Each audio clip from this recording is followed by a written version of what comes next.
Assalamualaikum warahmatullahi wabarakatuh. Hai teman-teman, selamat siang. Kami dari kelompok 7 yang beranggotakan Aulia Reskina, Erina Yanuar Ariski, Rizky Nur Pratiwi, dan Salsa Bila Dwi Azhara akan mempresentasikan materi mengenai well-being. Sebelum kita masuk ke pembahasan tentang well-being, kita harus tahu dulu nih, apa sih well-being itu? Menurut Prelel-Tensky, pada tahun 2006 mendefinisikan well-being sebagai keadaan positif yang dibawa oleh kepuasan sinergis dari kebutuhan pribadi, organisasi, kolektif individu, dan komunitas. Dengan demikian, berbagai tanda atau indikator kesejahteraan ada di berbagai tingkat. Yang pertama, pada tingkat individu, well-being dimanifestasikan dalam hal kontrol pribadi, pilihan, harga diri, kompetensi, kemandirian, hak politik, dan identitas positif. Nah, yang kedua, pada tingkat relasional, individu tertanam dalam jaringan hubungan positif dan mendukung, dan dapat berpartisipasi secara bebas dalam kehidupan sosial, komunitas, dan politik. Orang tersebut adalah anggota aktif komunitas. Selanjutnya, yang ketiga, di tingkat komunitas dan masyarakat. Individu mampu memperoleh sumber daya dasar seperti pekerjaan, pendapatan, pendidikan, dan perumahan. Dengan demikian, kesejahteraan bukanlah masalah kesehatan individu, melainkan transaksi antara individu dan lingkungan mereka. Menurut Prelel-Tensky, Nelson, dan Pearson tahun 2001. Selanjutnya ada penindasan, keheningan, dan hal yang tak terlihat. Kisah penindasan orang yang kurang beruntung disebut Rapaport pada tahun 2000 sebagai narasi budaya dominan, seringkali merupakan jenis menyalahkan korban dan membantu anggota kelompok dominan untuk merasionalisasi peran mereka dalam berkontribusi dan melanggengkan penindasan terhadap orang-orang yang kurang beruntung. Orang-orang yang kurang beruntung seringkali terpaksa pindah ke lingkungan yang terpisah secara fisik atau mereka harus melarikan diri dari kondisi yang menindas. Inti dari penindasan adalah ketimpangan kekuasaan. Selain itu, penindasan dialami pada berbagai tingkat analisis, pribadi, relasional, dan kolektif. Pada tingkat individu, orang-orang yang kurang beruntung sering menginternalisasi narasi budaya yang dominan tentang diri mereka sendiri, yang secara psikologis merusak. Penindasan psikologis internal ini termasuk menyalahkan diri sendiri dan perasaan tidak berharga secara pribadi. Selanjutnya, ada nilai-nilai psikologi komunitas. Menurut Prelel-Tensky dan Nelson pada tahun 2009, telah menawarkan template nilai yang harus memadu pekerjaan psikologi komunitas. Di antaranya adalah nilai kesehatan yang dapat didefinisikan sebagai keadaan fisik, psikologi sosial, dan materi well-being, di mana kesehatan juga merupakan keadaan positif yang mencakup dimensi pribadi, relasional, dan kolektif. Selain itu, kepedulian, kasih sayang, dan dukungan terhadap struktur komunitas melibatkan empati dan kepedulian terhadap kesejahteraan orang lain. Masyarakat, komunitas, dan rasa kebersamaan dapat dikonseptualisasikan pada berbagai tingkat analisis. Individu yang tertekan membutuhkan hubungan dan komunitas yang peduli dan penuh kasih. Sebagai alternatif atau pelengkap pengobatan profesional, psikolog komunitas telah membantu untuk membuat konsep, merancang, dan mengevaluasi intervensi dukungan tingkat individu menggunakan bantuan non-profesional dan sukarelawan. Kapasitas masyarakat dan modal sosial memiliki potensi untuk mengatasi well-being kolektif di tingkat makro. Kapasitas komunitas dan modal sosial merujuk secara luas pada kualitas komunitas yang terkait dengan kesejahteraan individu.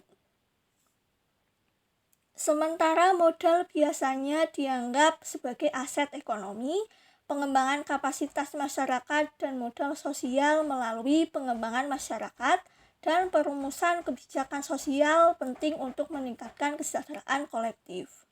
Kekuatan pada tingkat makro, perubahan sosial diperlukan untuk mendorong kesejahteraan kolektif. Selama tahun 1960-an, masa perubahan sosial di Amerika Serikat, banyak pendiri psikologi komunitas berpendapat perlunya mengubah kondisi sosial yang menindas dalam mengejar keadilan sosial. Selanjutnya ada tempat dan pengaruhnya terhadap kesehatan dan kesejahteraan. Adanya variasi dalam kesehatan dan kesejahteraan dari tempat ke tempat berulang kali ditemukan berbagai masalah psikologis. Banyak terjadi di daerah-daerah yang lebih miskin daripada di kota-kota di barat. Dan beberapa studi penelitian dari tahun ke tahun di berbagai daerah juga membuktikan kebenaran hal tersebut. Memperkirakan prevalensi kecanduan di sekitar 30 wilayah di kota Barcelona dan sebagian besar daerah dengan tarif tinggi adalah daerah pusat kota. Korelasi tinggi ditemukan antara tingkat pengangguran daerah dan prevalensi kecanduan. Hal itu meninjau bukti pentingnya lingkungan secara umum. Allen dan Turner pada tahun 1997 menyimpulkan bahwa bukti terutama dari Amerika Serikat di mana pencapaian pendidikan remaja, hasil pasar tenaga kerja, aktivitas seksual dini dan kehamilan, penggunaan narkoba dan kejahatan, semuanya terkait dengan area. Di dekade antara pertengahan 80-an dan pertengahan 90-an, harapan hidup hanya meningkat di daerah-daerah yang sudah memiliki umur panjang terbesar. Selanjutnya analisis multilevel. Untuk diyakinkan bahwa tempat itu penting, perlu bersaing dengan argumen bahwa efek area yang tampak seperti itu benar-benar efek individual.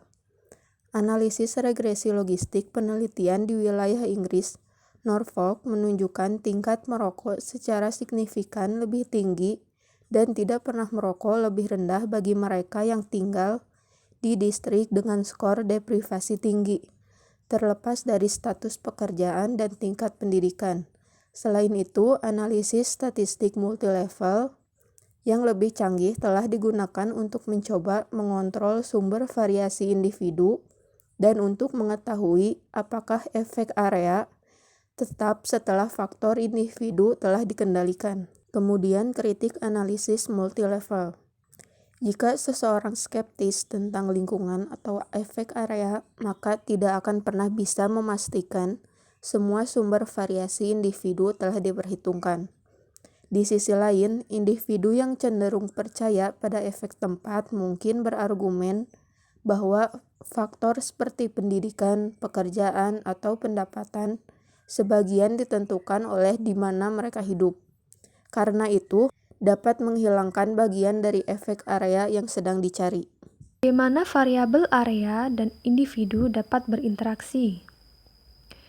Pickett and Pearl mengatakan, kemungkinan pengaruh lingkungan atau efeknya itu akan menjadi kontekstual, dan baik faktor itu sendiri maupun besaran pengaruhnya akan bergantung pada konteks.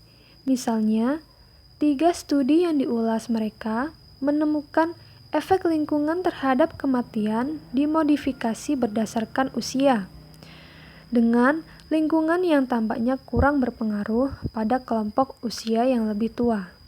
Dalam ulasan mereka tentang efek tempat pada kesehatan, McIntyre mengutip contoh berikut dari interaksi antara area dan karakteristik individu. Temuan kelas sosial dikaitkan dengan kolesterol tinggi pada pria Amerika Afrika yang tinggal di lingkungan kaya, tetapi kelas sosial rendah dikaitkan dengan kolesterol rendah di lingkungan yang miskin. Dan penelitian di Inggris menemukan kesehatan yang baik di distrik atau wilayah yang lebih makmur.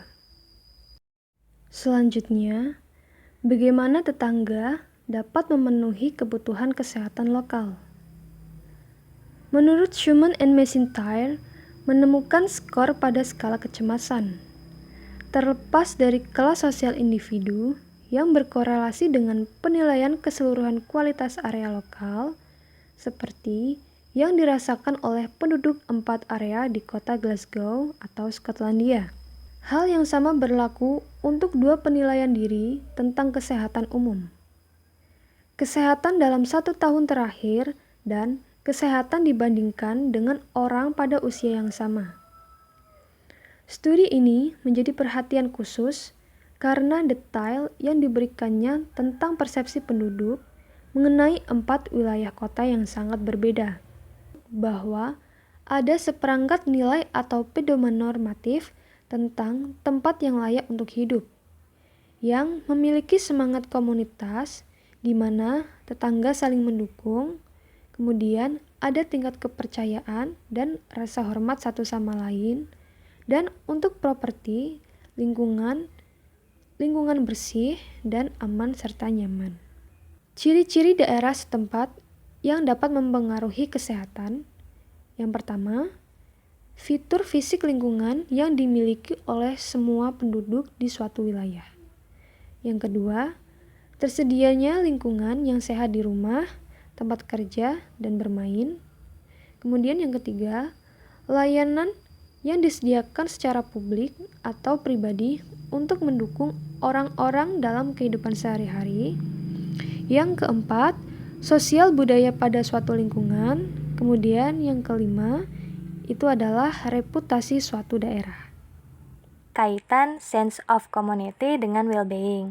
Nah, sense of community adalah perasaan saling bergantung, keinginan untuk bertahan, dan saling memberi untuk bertahan, serta saling memberi pada individu lain dalam satuan kolektif. Ada beberapa elemen dari sense of community, yaitu keanggotaan atau membership, di mana individu merasa menjadi bagian dari komunitasnya. Selanjutnya, pengaruh atau influence. Seseorang yang bergabung dalam komunitas biasanya untuk memenuhi kebutuhan, karena anggota-anggota komunitas akan saling memberi dukungan atau pengaruh untuk memenuhi kebutuhan mereka.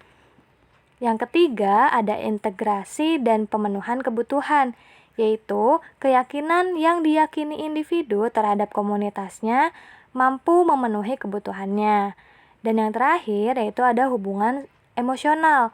Ketika seseorang bergabung dengan komunitas tertentu, biasanya mereka akan memiliki hubungan emosional atau perasaan yang saling terkait pada anggotanya. Nah, dari penjelasan mengenai sense of community tersebut, dapat diketahui bahwa hal itu memiliki keterkaitan dengan well-being. Apabila dilihat dari elemen sense of community pada poin keanggotaan dan juga hubungan sosial, individu itu sudah merasa menjadi bagian dari komunitasnya, dan juga biasanya mereka akan memiliki hubungan emosional atau perasaan yang saling terikat pada anggotanya, serta mempunyai hal yang membuat mereka diakui menjadi bagian dari komunitas tersebut. Hal tersebut berkaitan dengan tanda atau indikator kesejahteraan pada tingkat individu, komunitas, dan juga masyarakat, di mana kesejahteraan itu dimanifestasikan diantaranya dalam hal kontrol pribadi, pilihan, dan identitas positif. Selain itu, dari tergabungnya individu pada suatu komunitas tersebut, maka masing-masing individu itu mampu memperoleh sumber daya dasar. Dengan demikian, individu tersebut dapat dikatakan sudah mencapai kesejahteraannya melalui komunitas tersebut. Sedangkan dalam poin pengaruh atau influence, integrasi, dan pemenuhan kebutuhan yang dilihat dari tanda atau indikator kesejahteraan pada tingkat relasional, individu itu tertanam dalam jaringan hubungan positif dan mendukung. Lalu, dapat berpartisipasi secara bebas dalam kehidupan sosial, komunitas, dan politik yang dimana orang tersebut adalah anggota aktif dari suatu komunitas. Hal tersebut berhubungan dengan alasan individu masuk ke dalam suatu komunitas, yaitu untuk memenuhi kebutuhannya sendiri karena anggota komunitas tersebut akan saling memberikan dukungan secara positif dan juga agar individu tersebut mencapai kebutuhan yang mereka cari. Nah, selain itu, nilai kepedulian, kasih sayang, dan dukungan terhadap struktur komunitas melibatkan empati dan kepedulian terhadap kesejahteraan orang lain.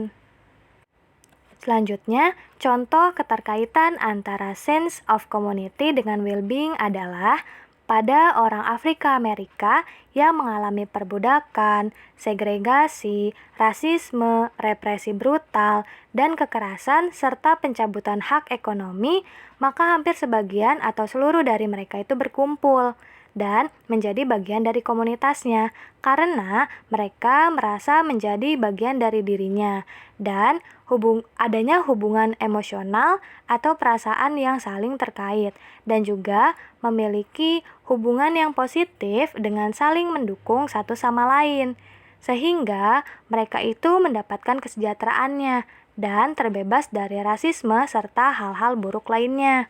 Selain itu, nilai kepedulian, kasih sayang, dan dukungan melibatkan empati dan kepedulian terhadap kesejahteraan orang Afrika Amerika itu sendiri.